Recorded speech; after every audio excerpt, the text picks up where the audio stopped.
अहिल्यानगरच्या श्री क्षेत्र शनी शिंगणापूर या ठिकाणी देशासह देशाबाहेरून देखील अनेक भाविक दर्शनासाठी येत असतात। शनी शिंगणापूर या ठिकाणी शनिदेवाच्या दर्शनाने तसेच शनिदेवाला तेल अभिषेक केल्याने सर्व विघ्ने दूर होतात अशी आख्यायिका आहे। आणि त्याच अनुषंगाने शनिदेवाच्या शिळेवरती भाविक तेलाचा अभिषेक करत असतात। परंतु आता देवस्थानच्या वतीने एक निर्णय घेण्यात आलेला, देवस्थान ट्रस्टी आणि ग्रामस्थ यांच्या वतीने एक निर्णय घेण्यात आलेला आहे। तो म्हणजे की शनिदेवाच्या शिळेवर जो तेल अभिषेक केला जातो तो शुद्ध रिफाईन तेल खाद्य तेलाचाच केला जावा असा निर्णय देवस्थानच्या वतीने घेण्यात आलेला आहे। आणि हा निर्णय 1 मार्च 2025 पासून लागू करण्यात येणार आहे।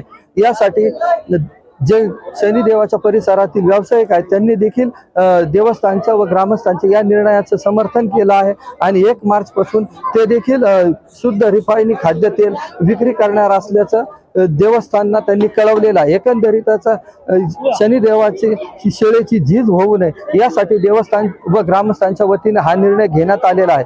प्रसाद शिंदे, NDTV मराठी, शनी शिंगणापूर, अहिल्यानगर।